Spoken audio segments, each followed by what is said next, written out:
नमस्कार, डेली 24 भारत देख रहे हैं आप। मैं हूं आपके साथ साहिल धुलिया। बुलेटिन की शुरुआत करते हैं। कनाडा में आयोजित प्रतिष्ठित कनाडा लिटरेचर फेस्टिवल 2026 में भारत की 800 साल पुरानी सूफी विरासत की गूंज सुनाई दी। हाजी सैयद सलमान चिश्ती ने इस अंतर्राष्ट्रीय मंच से प्रेम, शांति और इंसानियत का संदेश पूरी दुनिया तक पहुंचाया।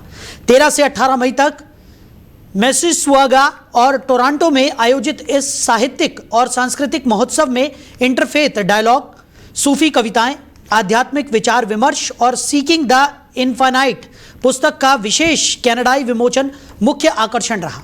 तो कार्यक्रम में भारत के उच्चायुक्त दिनेश के पटनायक और भारत के महावाणिज्य दूत महावीर सिंघवी की मौजूदगी ने भारत कनाडा सांस्कृतिक संबंधों और इंटरफेथ डिप्लोमेसी को नई मजबूती दी।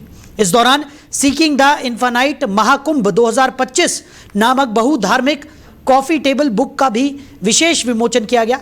लेखक याकूब मैथ्यू की इस पुस्तक ने दुनिया भर के 50 से अधिक विचारकों के संदेश शामिल किए हैं। तो अपोलो कन्वेंशन सेंटर में आयोजित Confluence of faiths seeking the infinite interfaith panel में हाजी सैयद सलमान चिश्ती ने कहा कि चिश्ती सूफी परंपरा पिछले 800 वर्षों से ये सिखाती आई है कि इंसानियत की सेवा ही सृष्टिकर्ता तक पहुंचने का मार्ग है।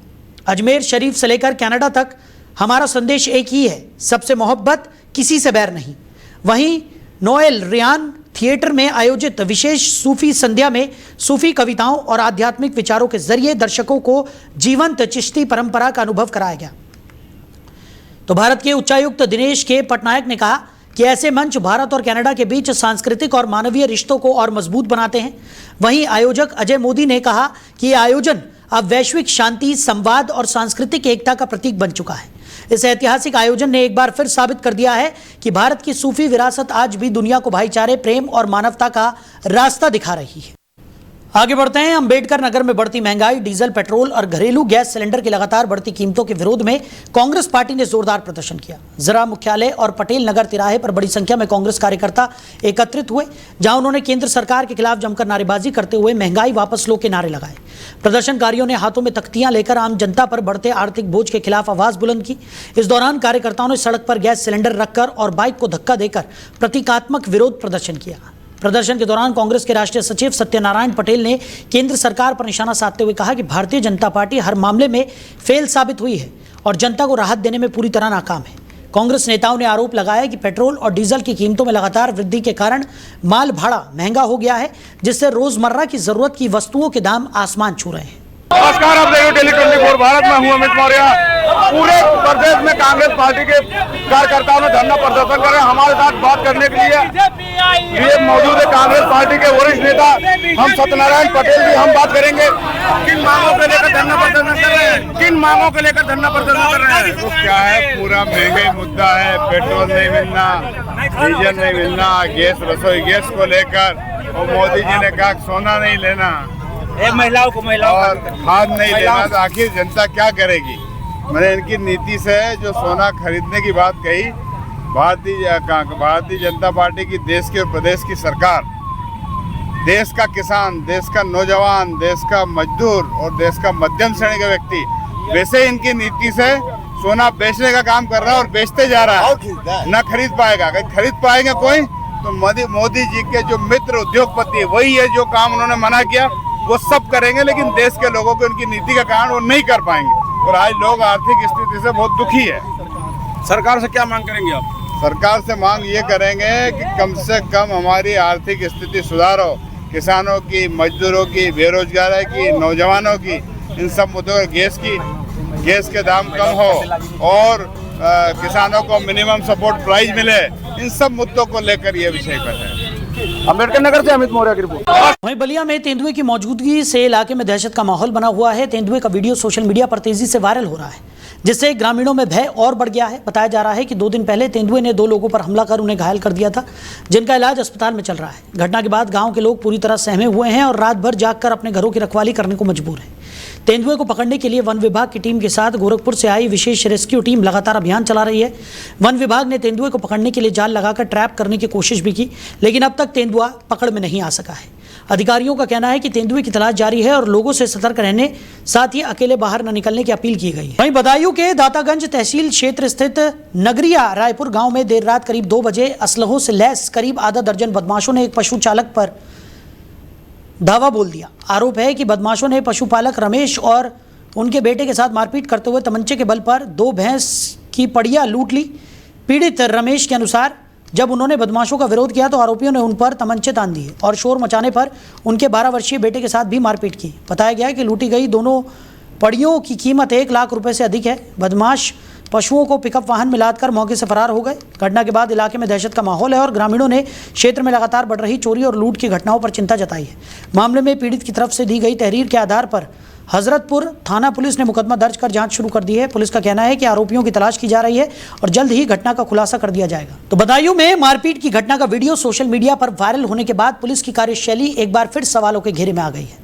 आरोप है कि पहले भी पीड़ित युवक के साथ मारपीट की घटना हुई थी, जिसकी शिकायत पुलिस से की गई थी, लेकिन कोई ठोस कार्रवाई नहीं की गई। पीड़ित का आरोप है कि कार्रवाई न होने से दबंगों के हौसले बुलंद हो गए और उन्होंने दोबारा युवक को घेरकर बेरहमी से पीटा। घटना का वीडियो सोशल मीडिया पर तेजी से वायरल हो रहा है। मामले को लेकर स्थानीय लोगों में भी नाराजगी है और पुलिस पर आरोपियों को संरक्षण देने के आरोप लगाए जा रहे हैं। क्षेत्र में हाल ही में हुए चर्चित HPCL डबल मर्डर हत्याकांड का जिक्र करते हुए लोग पुलिस की कार्यप्रणाली पर सवाल उठा रहे हैं। स्थानीय लोगों का कहना है कि अगर पुलिस समय रहते शिकायतों पर कार्रवाई करती तो कई बड़ी घटनाओं को रोका जा सकता था। पीड़ित युवक ने कहा है कि अगर आरोपियों के खिलाफ जल्द कार्रवाई नहीं हुई तो वो परिवार सहित पलायन करने को मजबूर होगा। नमस्कार सर, मेरा नाम कल्याण सिंह सनाब श्री स्वर्गीय महेंद्र सिंह नगर पंचायत गुलड़िया का निवासी हूँ। साहब, इस 14 तारीख शाम को 8 साढ़े 8 बजे की घटना है। मैं दुकान के सामने बैठा था। पीछे से सनी पुत्र जयपाल, पश्चिम पार्टी गुलड़िया का ही है, कुर्मी है, वो नशे में होकर के आया और मेरे पीछे से गलेबान पकड़ के मुझे गिरा लिया। मैंने पूछा, हीला उज्जत की, तो बोले तूने साले मेरे बाप को गाली दी। उतने में इसने लात मारी कुर्सी पे, मैं गिर गया। फिर उसने उठा के कुर्सी मेरे मारी। काफ़ी लोग इकट्ठे हो गए, बीच बचा होकर चला गया। उसकी मैंने सुबह थाना में तहरीर दी।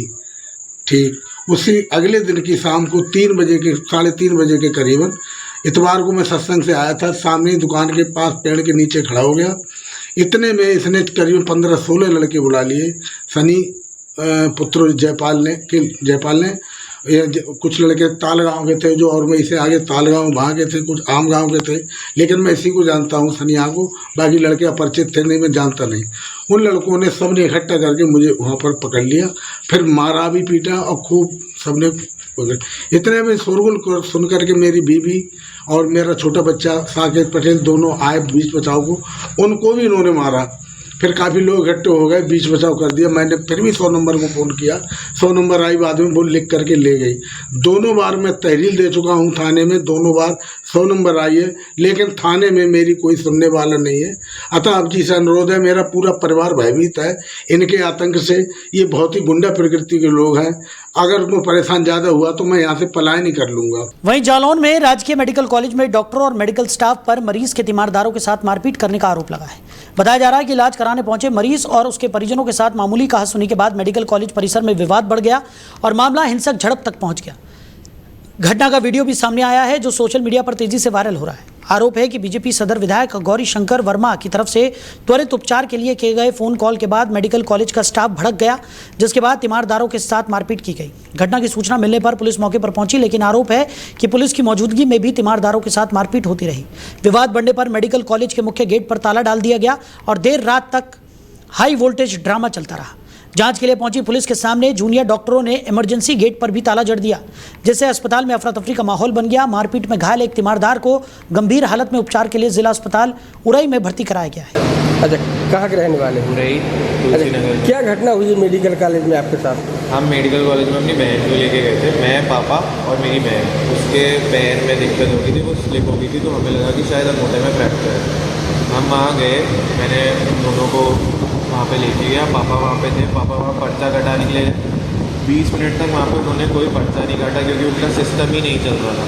और सिस्टम सुधारने के बदले वहाँ पे जो स्टाफ था वो इधर उधर उचक रहा था और अपनी बातों पे लगा हुआ था। फिर पापा ने थोड़ा सा तेज़ आवाज़ में बोला तो वो लोग आए, फिर वो बहस करने लगे। फिर उन्होंने एक हाथ से पर्चा काट के दी, तो मैं पर्चा लेके गया। तब तक मेरी भी थोड़ी बहस हो गई थी, वहाँ पे मेरे पापा की बहस हो गई थी। मैं यहाँ पे डॉक्टर के पास आया, मैंने डॉक्टर को पर्चा दिया। डॉक्टर मुझे बताने लगे कि वो 10-15 हज़ार की नौकरी करते हैं, आप उनसे क्या बोल रहे हो, ये वो, ठीक है। तो तब तक पापा आए, क्योंकि तब तक शायद विधायक जी को अपने कॉल करा था, तो पापा ने उनको बोला कि आप इनसे बात करिए। तो उन्होंने बात नहीं करी, उन्होंने ऊँची आवाज़ में पापा पे चिल्लाया। मैंने बोला आप आराम से बात करिए। आप आराम से बात करने में वो उठे, वो आए मेरे पास, मेरा कॉलर पकड़ा और मुझे मारना शुरू कर दिया। हमारे साथ ये घटना हुई कि हमारी बेटी रात को 11 बजे एकदम से थोड़ी सी फिसली, तो उसके पैर में चोट आई। तो हम उसको लेके मेडिकल कॉलेज तक गए। मेडिकल कॉलेज में जाके हमने डॉक्टर से कहा, तो डॉक्टर बोला पर्चा बनवा लो। तो हम पर्चा बनवाने के लिए गए, तो पर्चा बनाने में उसने कम से 15 से 20 मिनट लगाए। तो हमने कहा भैया बेटी को बहुत दर्द हो रहा है, कम से कम पर्चा बना दो। तो बोला आप बना तो रहे हैं, एकदम से चिल्ला के बोला। तो हमने थोड़ा तमीज़ से बात करो, थोड़ा अच्छे से। तो फिर हमने विधायक जी को ही फ़ोन किया। तो विधायक जी ने फ़ोन करने के बाद हमने डॉक्टर से कहा, तो डॉक्टर हमारा बेटा वहाँ पे था, तो बेटे ने कहा कि हमारी बहन को देख लो, पर्चा बनता रहेगा। तो बोला ऐसे नहीं हो पाता। तो बच्चे के और डॉक्टर के बीच में थोड़ी बहसा बहसी हो गई। इसमें डॉक्टर ने हमारे बेटे के ऊपर हाथ उठा दिया। हाथ उठाने के बाद जब तक हम पहुँचे, तो हमने विधायक जी के कहा, हमने लोग डॉक्टर साहब विधायक जी से बात कर लो। तो उसने हमारा फ़ोन उठा करके वो डॉक्टर ने पटक दिया। मेरा फ़ोन वहाँ पे पता नहीं कहाँ चला गया। इसके बाद एकदम से जो है डॉक्टर ने और वहाँ पे आके लोगों ने इतना मतलब हंगामा कर दिया। तो हम लोग शांत खड़े रहे। फिर हमने अपने भाई को, रिप्पू को बुलाया। वहाँ पे आकर के हम लोगों ने बड़े शालीनता से उससे बात करनी चाहिए, लेकिन किसी भी, वहाँ पे कम से कम हज़ारों बच्चे इकट्ठे हो गए। पुलिस प्रशासन भी। वहीं कानपुर में पुलिस और एसआईटी टीम ने संयुक्त कार्रवाई करते हुए देशव्यापी फर्जी डिग्री और मार्कशीट बनाने वाले बड़े गिरोह का भांडाफोड़ किया है। पुलिस ने गिरोह के 2 मुख्य आरोपियों मनीष कुमार उर्फ रवि और अर्जुन यादव को गिरफ्तार किया है। मनीष कुमार वर्तमान में हैदराबाद में रह रहा था, जबकि वो मूल रूप से राजस्थान के सीकर का निवासी बताया गया है। वहीं अर्जुन यादव उन्नाव का रहने वाला है। पुलिस जांच में सामने आया है कि मुख्य आरोपी मनीष कुमार केवल 12वीं पास है, लेकिन उसने खुद को डॉक्टर साबित करने के लिए global human peace virtual university USA Chennai से फर्जी डॉक्टरेट की उपाधि हासिल कर रखी थी। आरोपी global book of excellence award UK London नाम से संस्था चलाकर देश भर के करीब 60 से अधिक लोगों और सेलिब्रिटीज को फर्जी अवार्ड भी बांट चुका था। गिरफ्तार आरोपियों के पास से एक लैपटॉप और 2 मोबाइल फोन भी बरामद किए गए हैं। तो कौशाम्बी में केंद्र और राज्य सरकार की तरफ से स्वच्छता अभियान चलाए जाने के बावजूद भरवारी नगर पालिका परिषद के नए जुड़े गांवों में बदहाल सफाई व्यवस्थाएं लोगों के लिए बड़ी समस्या बनी हुई है। नगर पालिका क्षेत्र में शामिल किए गए कई नए वार्डों में नाली व्यवस्था नहीं होने के कारण जगह जगह गंदगी फैली हुई है, जिससे स्थानीय नागरिकों को भारी परेशानी का सामना करना पड़ रहा है। सुभाष चंद्र नगर, दरियापुर, मझियावा क्षेत्र की सड़कों पर फैली गंदगी और जल भराव के चलते संक्रामक बीमारियों का खतरा भी बढ़ गया है। स्थानीय लोगों का कहना है कि सफाई के नाम पर केवल खाना पूर्ति की जा रही है, जबकि जमीनी स्तर पर कोई ठोस व्यवस्था दिखाई नहीं दे रही। क्षेत्र में अधिकांश दलित आबादी निवास करती है, जिनका आरोप है कि कई बार शिकायत करने के बावजूद जिम्मेदार अधिकारी समस्याओं पर ध्यान नहीं दे रहे हैं। ग्रामीणों का कहना है कि एक और जिम्मेदार अधिकारी सोशल मीडिया पर विकास कार्यों के दावे कर रहे हैं, वहीं दूसरी ओर इलाके की वास्तविक स्थिति बेहद खराब है। लोगों ने नगर पालिका प्रशासन से जल्द सफाई व्यवस्था दुरुस्त कराने और नाली निर्माण की मांग की है, ताकि क्षेत्र में बीमारी फैलने का खतरा कम हो सके। यह कि ये वार्ड नंबर 9 सुभाष चंद्र नगर, दरियापुर मझियावा, जो कि ये गाँव नगर पालिका परिषद भरवारी के अंतर्गत आता है। आज तक ये कम से कम मैं तो बहुत दिन से इसमें ये देख लीजिए, इसमें नाली बनी है ना, ये इंटरलॉकिंग होगा। कितनी बार जो है नगर पालिका को हमने प्रार्थना पत्र देने के माध्यम से जनता भी लोग वहाँ गए। जनता दर्शन में भी जो है ना नगर पालिका अध्यक्ष जी से जो है मिला गया, जो कि आज तक ये जो है ना इसमें इंटरलॉकिंग की गई है और ना ही नाली का निर्माण किया गया है। और ये जनता इसमें यहाँ की ये पूरी मौली की जनता है और बरगदी की जनता है, सब आती जाती है। जो कि ये पानी का देखिए, ये पानी को दिखा दीजिए, क्योंकि आज तक इसमें नाली निर्माण हो या ना इंटरलॉकिंग निर्माण है। मेरा ये निवेदन है नगर पालिका के जो जिम्मेदार व्यक्ति द्वारा कि इसको जो है इंटरलॉकिंग का जो निर्माण कर दिया जाए और पानी की निकासी के लिए नाली का निर्माण कर दिया जाए। यहाँ ये जो जल जमाव है, ये विगत 8-9 साल से ये भरा पड़ा है और यहाँ पर जो है बैक्टीरिया, कीटाणु, कीड़े मकोड़े इतना पनप जाते हैं कि लोग अपनी घर के खर्च को चलाने के बजाय दवा पानी में लोग खर्च करते हैं और आए दिन लोग बीमार रहते हैं। दुनिया में सभी समस्याओं का समाधान माना गया, इसी किताबों में हमने पढ़ा। लेकिन मैं आपके चैनल के माध्यम से आज ये कहना चाह रहा हूँ बड़े दुखी मन से कि दुनिया के सभी समस्याओं का समाधान होता होगा, मगर ये समस्या का समाधान शायद कभी नहीं होगा या नहीं है। बाड़ी भरा है, मच्छर काटते हैं भाई, तो कोई समाधान नहीं करता है। कहीं शिकायत की आपने? शिकायत करते हैं, आते हैं हमारे नबारका पाल के वाले हैं, कोई सुनाई नहीं, देख के चले जाते हैं। क्या कहते हैं? कविता आती है, वो भी देख के चली जाती है, कुछ नहीं करती है कार्रवाई। हमको बहुत तकलीफ होती है। ये पानी जो भरना है, कोई आता है, कोई सुनाई नहीं होता है। मच्छर काटते, बच्चों को काटते हैं, हम बीमार हो जाते हैं, हमको कोई सुनाई नहीं करते हैं। नगर पालिका आते वो भी देख के चले जाते हैं। यहाँ पर जो है बैक्टीरिया, कीटाणु, कीड़े मकोड़े इतना पनप जाते हैं कि लोग अपने घर के खर्च को चला। वहीं ललितपुर में सदर कोतवाली क्षेत्र के अंतर्गत नवीन गल्ला मंडी के पीछे स्थित एक केले के कोल्ड स्टोरेज हाउस में अचानक भीषण आग लगने से अफरा तफरी का माहौल बन गया। आग इतनी तेजी से फैली कि आसपास मौजूद गोदामों तक भी खतरा पहुंच गया, जिससे स्थानीय लोगों में दहशत का माहौल बन गया। घटना की सूचना मिलते ही दमकल विभाग की गाड़ियां मौके पर पहुंच गई और आग पर काबू पाने का प्रयास शुरू कर दिया गया। फायर ब्रिगेड की टीम लगातार आग बुझाने में जुटी हुई है। आग लगने के कारणों का फिलहाल पता नहीं चल पाया है। स्थानीय प्रशासन और पुलिस भी मौके पर मौजूद है और आसपास के लोगों को सुरक्षित स्थानों पर रहने की सलाह दी गई है। आग से हुए नुकसान का आकलन किया जा रहा है। वहीं लखनऊ के माल थाना क्षेत्र अंतर्गत ग्राम पंचायत बसंतपुर के मजरा भेलमपुर में चोरी की बड़ी वारदात सामने आई है। पीड़ित राम रतन मौर्य के घर का ताला तोड़कर चोर नकदी, सोना और चांदी लेकर मौके से फरार हो गए। घटना के बाद इलाके में दहशत का माहौल बन गया और ग्रामीणों ने पुलिस गश्त व्यवस्था पर सवाल खड़े कर दिए। स्थानीय लोगों का कहना है कि क्षेत्र में पुलिस की नियमित गश्त नहीं होने के कारण चोरों के हौसले बुलंद हैं। चोरी की इस घटना के बाद ग्रामीणों में नाराजगी बढ़ गई है और सुरक्षा व्यवस्था को लेकर चिंता जताई जा रही है। सूचना मिलने पर माल थाना पुलिस मौके पर पहुंची और घटनास्थल का निरीक्षण कर जांच शुरू कर दी। पुलिस ने आसपास के लोगों से पूछताछ भी की है और जल्द ही मामले के खुलासे का आश्वासन दिया है।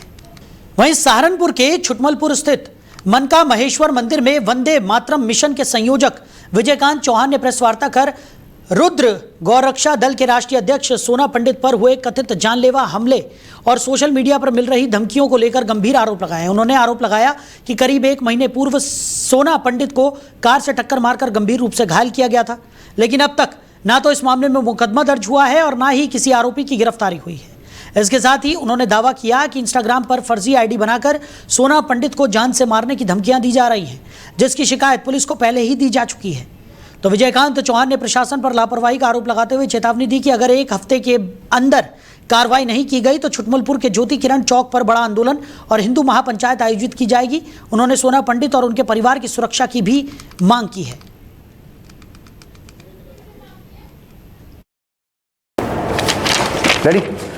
आज हम छुटमलपुर के मनका महेश्वर मंदिर में आए हैं। आज बड़ा दुर्भाग्य का विषय है कि हमारे रुद्र गौरक्षा दल के राष्ट्रीय अध्यक्ष आदरणीय सोना पंडित जी को पिछले 1 महीने पूर्व सहारनपुर के छुटमलपुर कस्बा में रात्रि 11 बजे किसी अज्ञात गाड़ी ने टक्कर मार के जान से मारने का प्रयास किया। हमने उस वक्त इस घटना को दुर्घटना समझा, लेकिन लगातार सोशल मीडिया पर कुछ देशद्रोही जो गद्दार लोग हैं वो अपनी आईडियों पर बहुत तरह के कमेंट कर रहे थे। तो हमें जानकारी मिली कि वो दुर्घटना नहीं थी, वो जानलेवा हमला था जिसमें सोना पंडित को जान से मारने का प्रयास किया गया। हमने आला अधिकारी से संपर्क किया, सहारनपुर के उच्च अधिकारी थे, एसएसपी थे, एसपीजी थे, तो उनके आदेश में मुकदमा दर्ज हुआ। लेकिन मुकदमा दर्ज होने के बाद भी लगातार 28 से 25 दिन तक कोई कानूनी कार्रवाई नहीं हुई और कोई गिरफ्तारी नहीं हुई, किसी के ऊपर कोई जांच के खिलाफ और किसी का नामजद कोई नाम का खुलासा नहीं हुआ।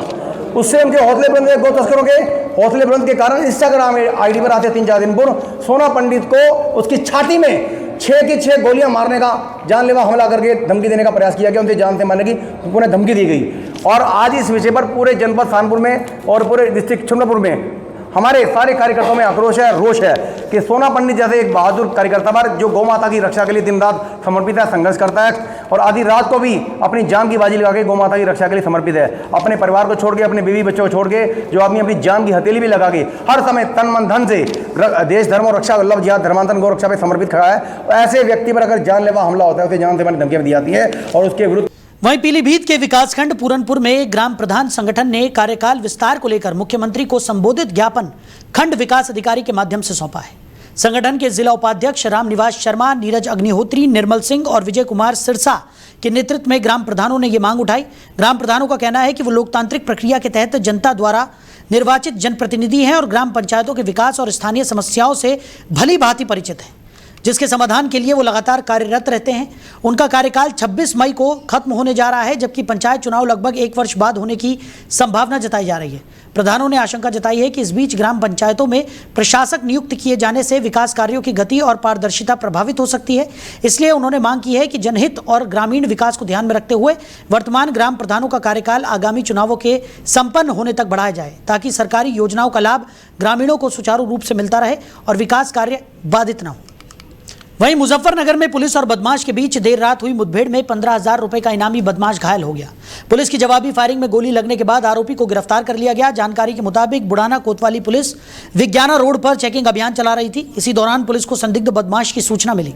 पुलिस ने घेराबंदी कर आरोपी को रोकने का प्रयास किया, लेकिन बदमाश ने पुलिस टीम पर फायरिंग शुरू कर दी और भागने की कोशिश करने लगा। पुलिस ने आत्मरक्षा में जवाबी कार्रवाई की, जिसमें अंतर्राज्यीय चोर इरफान गोली लगने से घायल हो गया। घायल होने के बाद पुलिस ने उसे मौके से गिरफ्तार कर लिया। पुलिस के मुताबिक आरोपी मोबाइल टावरों से RRU चोरी करने वाले गिरोह का सक्रिय सदस्य है। उसके कब्जे से करीब 10 लाख रुपए कीमत के 2 RRU बरामद किए गए हैं। जांच में सामने आया है कि आरोपी के खिलाफ दिल्ली, हरियाणा, पंजाब, असम और उत्तर प्रदेश समेत कई राज्यों में मुकदमे दर्ज हैं। आरोपी लंबे समय से पुलिस के लिए सिरदर्द बना हुआ था और उस पर 15,000 रुपए का इनाम भी घोषित था। घायल बदमाश को इलाज के लिए अस्पताल भेजा गया है, जबकि पुलिस उसके अन्य साथियों और गिरोह के नेटवर्क की जानकारी जुटाने में लगी हुई है। मामले की जानकारी देते हुए गजेंद्र पाल सिंह ने बताया कि क्षेत्र में अपराधियों के खिलाफ लगातार अभियान चलाया जा रहा है और किसी भी बदमाश को बख्शा नहीं जाएगा। थाना बुढ़ाना के चौकी इंचार्ज गढ़ी शेखावत, चौकी इंचार्ज बायवाला, आज उनको मुखबिर द्वारा सूचना प्राप्त हुई जो मोबाइल टावरों पर RRU लगे रहते हैं, जो चोरी करने वाला गैंग का मुख्य सदस्य जो पहले से ही हमारे थाना बुढ़ाना से वांछित है, 15,000 का नाम घोषित है कि वो विज्ञाना के जो जंगल है वो अमरूद के जंगल में छिपा हुआ इस सूचना पर वो मुखबिर की सूचना पर वहां आए तो देखा कि वहां पर पुलिस वालों को अपने पास आता हुआ देख करके जान से मारने की नीयत से उसे फायरिंग की। पुलिस ने आत्मरक्षा फायरिंग की, उसके एक पैर में गोली लगी है। घायल अवस्था में उसको CSC बुढ़ाना भेज दिया गया है। सूक्ष्म पूछताछ में उसका नाम इरफान, जो लिसाड़ी गेट मेरठ का रहने वाला है, उसके विरुद्ध करीब आधा दर्जन मुकदमे पंजीकृत है। उसने मेरठ, मुजफ्फरनगर के जितने मोबाइल टावर है अधिकतर उन्होंने वहां चोरी की है। उसके पास से एक देसी तमंचा, 315 बोर, एक खोखा कारतूस, एक जिंदा कारतूस बरामद हुआ है। पकड़े गए सामान की कीमत कितनी है? पकड़े हुए काम जो RRU के जो मिले हैं। वहीं बुलंदशहर में मंदिरों में चोरी की वारदातों को अंजाम देने वाले शातिर बदमाश और पुलिस के बीच देर रात मुठभेड़ हो गई। जहांगीराबाद पुलिस और स्वाट टीम की संयुक्त कार्रवाई में गैंगस्टर हिमांशु को गिरफ्तार कर लिया गया। मुठभेड़ के दौरान बदमाश घायल हो गया, जिसके बाद पुलिस ने उसे दबोच लिया। जानकारी के मुताबिक पुलिस जसर बम्बे की पुलिया के पास चेकिंग अभियान चला रही थी। इस दौरान संदिग्ध बदमाश को रोकने का प्रयास किया गया, लेकिन आरोपी ने पुलिस टीम पर फायरिंग शुरू कर दी और भागने की कोशिश करने लगा। पुलिस ने आत्मरक्षा में जवाबी कार्रवाई की, जिसमें बदमाश हिमांशु घायल हो गया।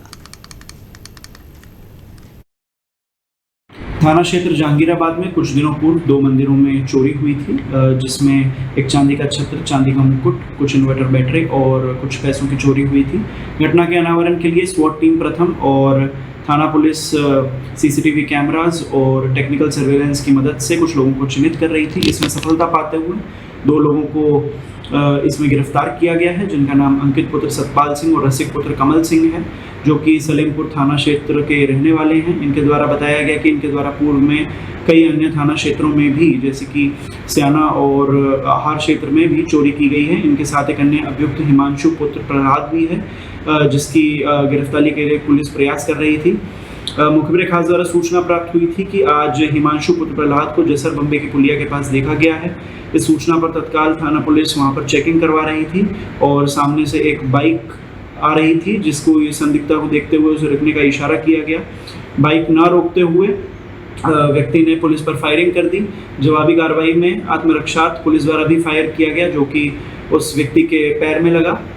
जब उसकी पहचान की गई तो प्रथम दृष्टया पाया गया कि उसका नाम हिमांशु पुत्र प्रहलाद है, जिसके ऊपर पूर्व से ही 25 से अधिक मुकदमे पंजीकृत हैं और इसके द्वारा पहले भी कई घटनाओं को कारित किया गया है। इसके उपचार हेतु इसको अस्पताल में भर्ती वहीं यूपी के बुलंदशहर के खुर्जानगर में भीषण गर्मी का असर अब बिजली व्यवस्था पर भी साफ दिखाई देने लगा है। सोमवार रात शिकारपुर पहासू तिराहे पर उस वक्त अफरा तफरी मच गई जब सड़क किनारे लगा बिजली ट्रांसफार्मर अचानक धू धू कर जलने लगा। प्रत्यक्षदर्शियों के मुताबिक ट्रांसफार्मर में आग लगने से पहले तेज धमाके जैसी आवाज सुनाई दी, जिसके बाद उसमें से धुआं निकलना शुरू हो गया। देखते ही देखते आग ने विकराल रूप धारण कर लिया और ऊंची ऊंची लपटें उठने लगी। आग की भयावह तस्वीरें देखकर आसपास के दुकानदारों और राहगीरों में दहशत फैल गई। कई लोगों ने एहतियातन अपनी दुकानें और प्रतिष्ठान खाली कर दिए। स्थानीय लोगों ने तुरंत बिजली विभाग और दमकल विभाग को घटना की सूचना दी। मौके पर पहुंची फायर ब्रिगेड की टीम ने काफी मशक्कत के बाद आग पर काबू पाया। तो पूरा उत्तर भारत इस समय भीषण गर्मी की चपेट में है। दिल्ली एनसीआर में तापमान लगातार 45 डिग्री सेल्सियस के करीब पहुंच रहा है, जिसके चलते मौसम विभाग ने हीट वेव को लेकर अलर्ट जारी कर दिया है। तेज धूप और गर्म हवाओं ने लोगों को घर से निकलना उनका मुश्किल कर दिया है। भारत मौसम विज्ञान विभाग यानी आईएमडी के मुताबिक आने वाले दिनों में दिल्ली, यूपी, हरियाणा, पंजाब और राजस्थान समेत कई राज्यों में लू का असर और बढ़ सकता है। मौसम विभाग ने लोगों को दोपहर के समय घर से बाहर निकलने से बचने और सावधानी बरतने की सलाह दी है। दिल्ली में सोमवार को कई इलाकों में तापमान 43 से 45 डिग्री सेल्सियस के बीच दर्ज किया गया। गर्म हवाओं और उमस ने लोगों की परेशानी और बढ़ा दी है। सड़क पर निकलने वाले लोग छांव और पानी की तलाश करते नजर आ रहे हैं। भीषण गर्मी का असर सबसे ज्यादा बाहर काम करने वाले लोगों पर पड़ रहा है। रिक्शा चालक, मजदूर, डिलीवरी बॉय और रेडी पटरी वाले लगातार गर्म हवाओं के बीच काम करने को मजबूर हैं। वहीं अस्पतालों में भी हीट स्ट्रोक और डिहाइड्रेशन के मरीज बढ़ने लगे हैं। आईएमडी ने लोगों को सलाह दी है कि वो ज़्यादा से ज़्यादा पानी पिएं और हल्के कपड़े पहनें और दोपहर 12 बजे से लेकर 4 बजे तक धूप में निकलने से बचें। विशेषज्ञों का कहना है कि अगर तापमान इसी तरह बढ़ता रहा तो आने वाले दिनों में हालात और मुश्किल हो सकते हैं।